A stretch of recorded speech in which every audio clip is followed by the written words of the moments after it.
Bonjour Sonia, Bonjour Isabelle. je suis ravie de t'avoir parmi nous aujourd'hui et te poser quelques questions au sujet de ton métier. Oui, merci. Alors Merci. Sonia, tu es spécialiste du comportement HPI-TSA, tu es conférencière, formatrice en communication relationnelle et c'est passionnant ce que tu fais. Tu nous parles beaucoup de notre mode de fonctionnement, pourquoi c'est important de le comprendre. Donc justement, j'aimerais commencer par ça aujourd'hui. Pourquoi est-ce que c'est si important de comprendre son mode de fonctionnement quand on est HPI-TSA? Eh bien, parce que le HPI et le TSA, qui sont deux particularités, alors qui ne sont pas communes à la base normalement, hein. Le HPI, c'est une particularité et le TSA, le trouble du spectre de l'autisme, c'en est une autre, mais ils ont point commun d'être une condition neurophysiologique. Donc, c'est dans notre architecture, c'est dans notre ADN. Et donc, ignorer son mode de fonctionnement, c'est comme si, je ne sais pas, tu ignorais qu'il te manque un membre. Tu vois bien que quand tu vas vouloir marcher, s'il te manque une jambe, ça va être compliqué d'avancer sans te casser la figure. Eh bien, quand on est autiste, et qu'on ne le sait pas, eh bien, on va avoir tendance à se positionner au monde d'une manière qui fait que on va prendre les autres, et notamment les relations avec les autres, pas tout à fait comme on devrait les prendre. Effectivement, c'est une des grandes difficultés que l'on rencontre quand on est sur le spectre de l'autisme, c'est bien la relation à l'autre. Complètement. Parce qu'en fait, alors, en plus, quand on est HPI, on compense. Et donc, du coup, on ne le voit pas, cet autisme. Les gens ne le voient pas et nous ne le voyons pas. Et c'est un peu ça que j'ai envie de faire passer comme message. Et c'est pour ça que je vais faire cette conférence à Carpentras très bientôt. C'est que finalement, on nous fait croire que si on a des problèmes relationnels, c'est parce que nous sommes HPI, que nous comprenons plus vite, que nous comprenons mieux, voilà, et que finalement, si on s'entend pas bien avec les autres, c'est surtout parce que les autres, ils comprennent pas ce qu'on leur dit, hein. Et en fait, c'est un peu, j'aime bien prendre cette image comme l'empereur qui se balade tout nu dans la rue parce qu'on lui a dit que seules les personnes intelligentes pouvaient voir son costume. Et donc, rempli de ces certitudes comme quoi il peut, enfin, il a un costume que seuls les gens intelligents peuvent voir, il se balade tout nu dans la rue. Et le HPI, en fait, eh bien, parce qu'il a passé des tests, il va se dire, moi, je sais, je comprends. Et en fait, on va vite comprendre que comprendre ou ne pas comprendre ne veut pas dire être intelligent ou ne pas être intelligent. Ça n'a rien à voir. Donc, on peut être HPI, être surdoué, hein, précoce, intelligent, c'est-à-dire avoir une capacité de capter l'information plus fortement et plus peut-être plus justement même que les autres. Mais encore faut-il la traiter dans le bon prisme. Et quand on est autiste, eh bien, on va s'apercevoir qu'on ne comprend pas tout. Et du coup, on se balade tout nu sans le savoir. Et donc, du coup, les autres nous renvoient des images comme ils ont pu le faire avec moi. T'es pédante, t'es arrogante. Et je ne comprenais pas parce que ce n'était pas mes intentions. Et les psychologues me disaient, bah oui, mais vous êtes HPI, vous êtes hypersensible, vous voyez les choses trop vite, trop fort. Et non, surtout, j'étais autiste. Voilà pourquoi, pour répondre à ta question, c'est important d'identifier ces deux particularités parce que notamment l'autisme, c'est un trouble neurodéveloppemental et qui affecte notre conscience. Voilà. Donc, lors de cette conférence à Carpentras, le 29 juin, dans les locaux de My Campus, eh bien, c'est un peu ce chemin que nous allons faire ensemble avec les participants, de comprendre qu'est-ce que c'est que le HPI, qu'est-ce que c'est que le TSA et comment le HPI masque le TSA. Parce que c'est commun, et bien justement, aux HPI qui ont un TSA, on les reconnaît. Voilà. Et c'est ça qui est très intéressant dans ce que tu fais, je trouve ça bien, c'est que là, tu mets vraiment à la lumière le fait qu'il y a une combinaison HPI-TSA qui existe chez beaucoup de HPI. Et c'est une, on va dire, double particularité dont on n'a pas du tout l'habitude de parler et on n'en entend pas parler en fait. Et tu es quand même une des premières à le souligner. Et dans ta formation en communication relationnelle, tu adresses vraiment spécifiquement ces deux particularités-là combinées, ce qui est assez Oui, extraordinaire.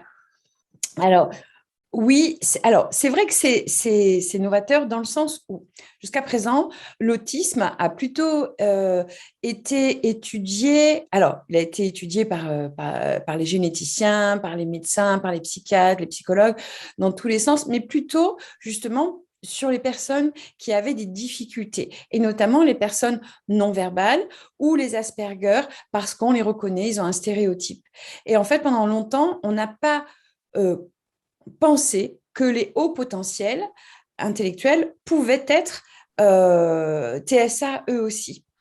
Et puis aujourd'hui, avec la communication, eh bien justement, on a de plus en plus de gens qui vont se faire détecter HPI, mais le HPI n'explique pas cette difficulté relationnelle. Et même si certains psychologues ou certains coachs nous ont fait croire ça, moi on me l'a dit, hein, si tu comprends pas, c'est que c'est parce que tu es hypersensible ou que tu comprends mieux. Enfin, le leitmotiv qu'on nous donne à chaque fois, eh bien, on ne faisait pas le lien avec l'autisme. Et en fait, aujourd'hui, il y a deux choses qui permettent de faire le lien. Eh bien, c'est tous ces gens qui finalement se reconnaissent dans le syndrome d'Asperger et qui font, comme j'ai pu le faire, des recherches et puis qui se font diagnostiquer. Et c'est comme ça que moi, à 52 ans, j'apprends que je suis autiste Asperger. Et du coup, là, j'ai toutes les clés, tout s'éclaire, toute cette incompréhension que j'ai vécue toute ma vie. Et alors, je refais mon parcours et ça se voyait que j'étais autiste. Mais comme c'était pris de manière un coup d'un côté, un coup de l'autre, que ce soit au niveau de ma santé, que ce soit sur mon mode relationnel, que ce soit sur mon mode réactionnel, ça se voyait. Voilà. Mais personne ne l'avait vu. Et puis aussi, eh bien, il y a la génétique qui a fait beaucoup, beaucoup de progrès. Et aujourd'hui, des gens comme Thomas Bourgeron, chercheur généticien, qui a donc découvert les gènes de l'autisme en 2003 et qui a classifié 140 gènes donc en 2019, c'est-à-dire hier, hein, eh bien, nous explique qu'une personne sur 40 serait porteur d'autisme.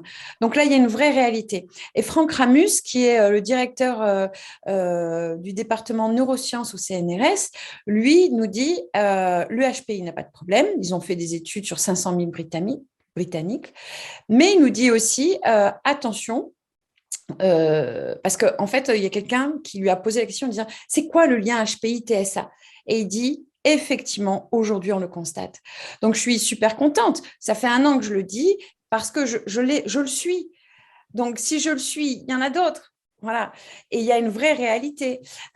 Et d'ailleurs, on est en train petit à petit de se rencontrer et de voir ensemble nos problématiques et comment on peut en sortir. Et il dit on le constate, on ne l'explique pas, mais on le constate. Voilà. Donc moi, j'attends qu'il nous donne les explications. Et en attendant, on avance parce que porter le message, c'est permettre à des gens qui sont en grande souffrance, en incompréhension, qui ont fait des tests de QI en se disant bon ça y est, j'ai le résultat, et qui finalement s'enferment dans cette étiquette. Alors qu'en fait, ce n'est pas la solution. Et voilà pourquoi il faut comprendre son mode de fonctionnement et savoir c'est quoi la réalité du HPI, c'est quoi neurophysiologiquement. Voilà. Écoute, je te remercie, ça a l'air tout à fait passionnant et je me réjouis d'en savoir plus lors de ta conférence. Est-ce que tu veux nous dire en quelques mots comment va se dérouler ta conférence? Oui, alors je la vois en deux parties. Une première partie d'une heure où, enfin une heure à peu près, je vais essayer d'être pas trop bavarde, où je vais expliquer justement, hein, d'aller un petit peu plus dans le détail du HPI, du TSA, mais surtout des mécanismes, comment on reconnaît. Et on verra donc tous les symptômes qui peuvent nous faire penser à l'autisme. On parlera peut-être aussi de est-ce que ça vaut le coup de se faire détecter autiste et donc du coup de se faire mettre l'étiquette d'autisme par la santé publique, en sachant qu'aujourd'hui l'autisme est quand même encore classé dans les maladies mentales, tout comme l'était l'homosexualité jusqu'en 1987. Donc là, il y a aussi une réflexion à avoir. Et dans un deuxième temps, eh bien, je répondrai aux questions. Donc, ça s'adresse à cette conférence s'adresse aux personnes qui sont déjà diagnostiquées HPI et qui sont en recherche de d'autres réponses. Ça s'adresse aussi aux parents d'enfants qui sont déjà diagnostiqués HPI, voire TSA, et qui ont besoin aussi de voir comment ils peuvent aider leurs enfants à vivre en harmonie avec, en premier lieu avec eux-mêmes et ensuite avec les autres. Puisque c'est le but de mon travail, c'est de permettre aux gens de retrouver une vie sereine où ils vont pouvoir donner tout leur potentiel. Parce que HPI, haut potentiel. Donc, ces gens, ils en ont sous le coude, ils ont la possibilité d'enrichir notre monde. Et moi, ça donne du sens à mon travail aujourd'hui. Ouais, je te remercie beaucoup, Sonia. C'est Et moi bien, qui te à très remercie, bientôt Isabelle. lors de ta conférence à Carpentras le 29 Le 29 à 19h. à Voilà. 19h. C'est parfait. Avec les détails en dessous de la vidéo. Oui, tout à fait. Merci Merci. À beaucoup. bientôt. Au revoir. À bientôt. Au revoir.